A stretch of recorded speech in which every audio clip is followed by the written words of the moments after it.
Okay, now we're going to do the organs of digestion. Now we're going to start with the oropharynx. So here's the oral cavity right here. Behind it, from here to about here, is the oropharynx, where my finger would be sticking down in it if this were not a solid model. But the oropharynx is about from here to here, and then the laryngopharynx would start about here. So oropharynx. And this is the throat behind the oral cavity, behind the mouth. So then we have the esophagus. And the esophagus, we probably have to look over on this model.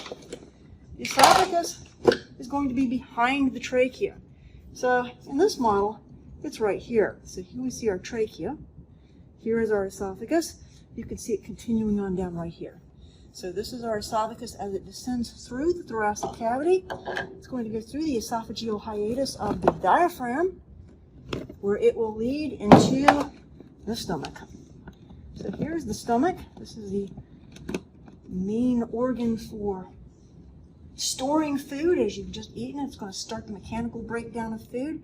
It's going to start the digestion of proteins, and this is where we're going to have our hydrochloric acid. Look inside the stomach.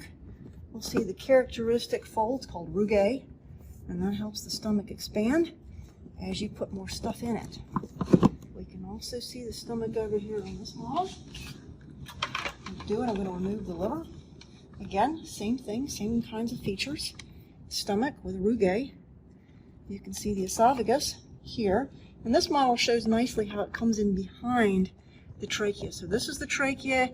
Here are the left and right bronchi, the main primary bronchi, and here's the esophagus coming in behind it, coming down through the esophageal hiatus to the stomach. And then we have the cardiac portion of the stomach. We've got the body of the stomach, then we have the pyloric portion. And I don't think you need to know all of those details, but those are the three sections, main sections of the stomach. The pyloric portion will then turn and will join with the first part of the small intestine called the duodenum. So if we take the stomach away, this is the first part. This is the duodenum. We can take the part of the large intestine off to see the plicae circularis of the duodenum in here.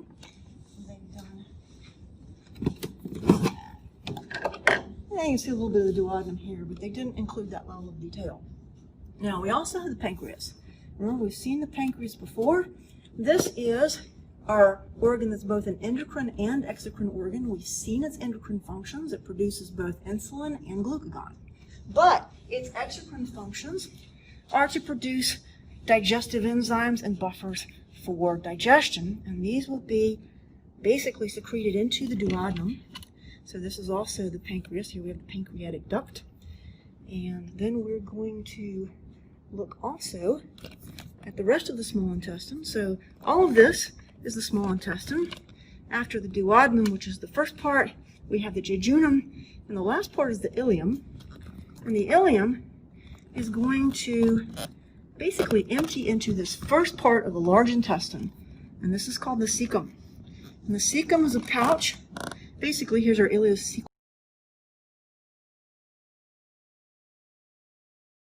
sphincter, and that's going to receive the contents of the ileum, which is the last part of the small intestine, and then we have the large intestine here. And we can put this part back on so you can see what it looks like without the small intestine. Usually the large intestine frames the small intestine. So we have the ascending portion, we have the transverse, we have the descending, and then we have the sigmoid portion. So this would be the ascending colon, transverse colon, descending colon, sigmoid colon. And if we take all of this out, we will be able to see the rectum. And the rectum is back here, and that will take feces out of the body. And that sits right behind the bladder here. So here's the bladder. And then we can look at some of the other organs of digestion. We have the liver, which, as we know, is going to be on the right. It's just kind of over the stomach here, so a little bit of overlap.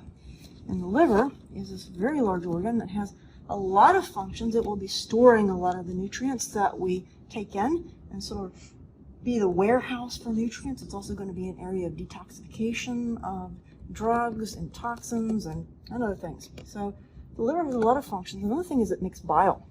It will concentrate this bile into the gallbladder here.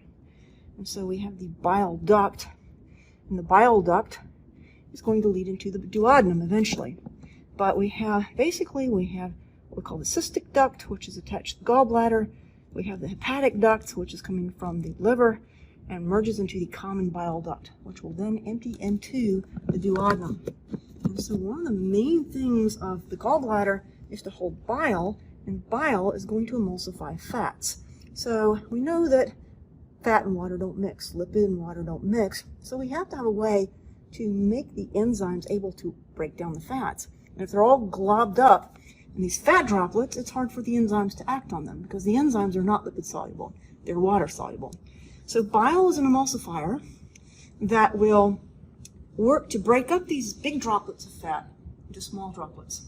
And this makes them much more easily accessible by the enzymes.